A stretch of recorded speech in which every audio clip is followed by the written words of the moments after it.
Millionaire asked his daughter to choose a mother among the models, but she chose the black maid. The Bennet's estate had always been a place of quiet power. Tall marble pillars, gold-trimmed walls, and chandeliers that spilled light like melted honey over every polished surface. But that day, it was more than a home. It was a stage. Down the long hallway, under the crystal lights, stood three women in gowns that belonged on a magazine cover. The first, tall and poised, wore pale pink with pleated folds that moved like water when she shifted her weight. The second, equally stunning, wore a lighter shade of blush, off the shoulder, with a gold belt cinching her waist. Both of them carried the kind of beauty that made people stop mid-conversation. Beauty that had been carefully prepared for today. Because today was not just a visit. Today was a test. At the far end of the hallway, in his perfectly tailored navy blue suit, stood Richard Bennett, millionaire businessman known for his unshakable authority, both in boardrooms and in his own home. Beside him, his daughter Lily, 10 years old, her blonde hair swept neatly back into a half ponytail. Her red satin dress gleamed under the lights, a striking contrast to the pale tones around her.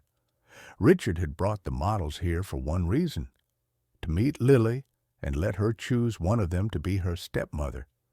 It was an idea he had convinced himself was practical. His wife had been gone for years, and he told himself this was about giving his daughter a mother's presence again. But the truth was, he wanted someone who looked the part. Someone who could stand beside him at charity events, whose elegance reflected well on his name. The women had been briefed before coming. They knew they were here to impress Lily, to charm her, win her trust. They smiled when Richard introduced them, leaning down to speak gently to the girl. Compliments about her hair, her dress, the sparkle in her eyes. They promised they could bake cookies together, braid her hair, read her bedtime stories. But Lily's gaze wandered because just a few steps away, almost blending into the background, stood someone who hadn't been invited to play this game at all. The maid. Her skin was a warm, rich brown. Her hair swept into a perfect bun. She wore a crisp black uniform with a white ruffled apron, a folded gray towel in her arms. She wasn't smiling like the models. She wasn't trying to be noticed. She was just there, doing her job. Lily knew her name, Amara. She'd been in the house for months now, and unlike the models, Amara had been there when Lily was sick at night, holding a cool cloth to her forehead. She'd been there when Lily had a nightmare, quietly tucking her in again without waking her father. She'd fixed Lily's favorite toy when it broke, not by throwing it away, but by sitting at the kitchen table with needle and thread until it was whole again. As the models took turns speaking, Lily felt a knot in her stomach. They were beautiful, yes. They spoke softly, yes. But their words felt practiced, like lines from a script. Amara's kindness had never needed rehearsing. Richard gave his daughter a small, encouraging nod. "Go ahead, Lily. You can choose." The air in the hallway shifted. The models straightened subtly, their eyes fixed on the little girl in the red dress.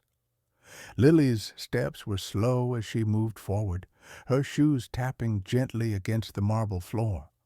Her eyes flicked from one model to the other, pausing long enough to make them both inhale hopefully. She could hear the faint rustle of their gowns, the almost imperceptible sound of one of them adjusting her stance to seem more approachable. But then Lily stopped. She turned. Her gaze landed on Amara. The maid's eyes widened slightly, caught off guard. She adjusted the towel in her hands, unsure why the girl was looking at her. And then Lily's small hand lifted, her finger pointing directly at her. "You," she said, her voice clear. The models froze. One blinked rapidly, confusion flickering across her perfect features. The other's jaw tightened, though she tried to keep her expression pleasant. Amara's mouth parted in surprise. "Me?" she asked softly.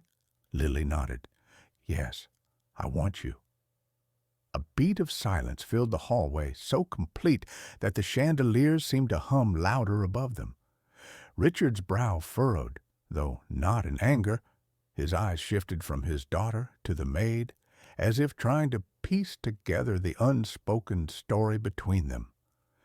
Behind Lily, the two models exchanged looks, sharp, unreadable glances that carried the sting of rejection. Amara stood frozen, unsure whether she was allowed to respond, her heart pounding in a way she couldn't explain. She had never expected to be chosen. She had only come to deliver fresh towels. Amara's heart raced.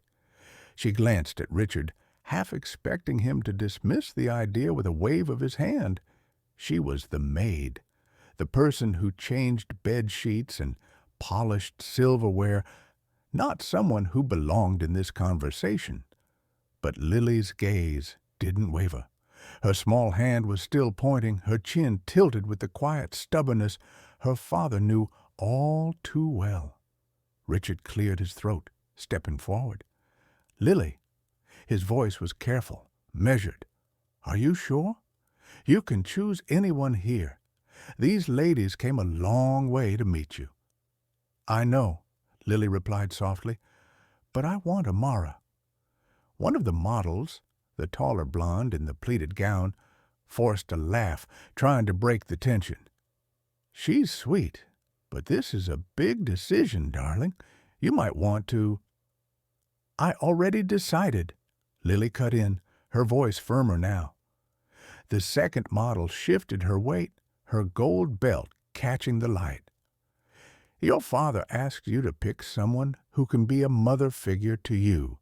Someone who—" "She already is," Lily interrupted again, and this time her eyes began to shine. The hallway went still. Richard studied his daughter's face.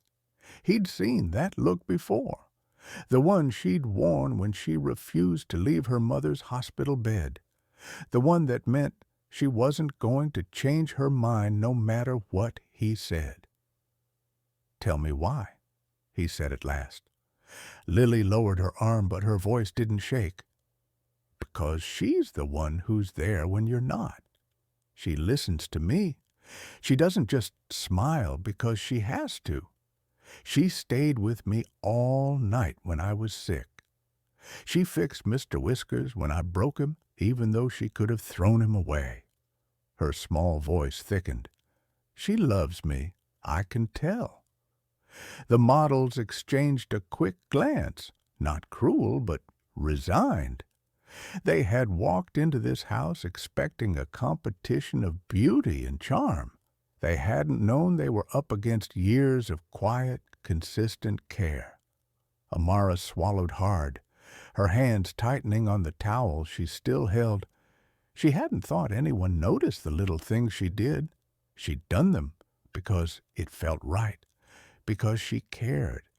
But hearing Lily say it out loud made something swell in her chest, something she hadn't felt in years. Richard looked from his daughter to the maid. There was a part of him that wanted to stick to the plan, to control the narrative. A millionaire choosing a maid for a wife would make headlines, and not the kind his business partners would approve of. But there was another part of him, the father part, that couldn't ignore what Lily had just said. He stepped closer to Amara. "Is this something you would even want?" Amara's eyes widened. "Sir, I never thought—" She glanced at Lily, whose blue eyes were fixed on her with such trust that it made her throat tighten. I care for her like she's my own, but I didn't come here to—" Lily moved to her side, slipping her small hand into Amara's. "I just want you to stay," she whispered. Richard let out a slow breath, then turned to the models. "Thank you for coming," he said politely but firmly. "I think my daughter has made her choice." The taller blonde gave a graceful nod, hiding her disappointment, while the other simply pressed her lips together before they both turned and left the hallway. When they were gone, Richard faced Amara again. "I don't know what the future holds," he admitted, "but I know my daughter trusts you, and that's more important than anything." Amara's voice was quiet but steady. "I won't let her down." Lily smiled, leaning into her. For the first time that day, the tension in the hallway broke.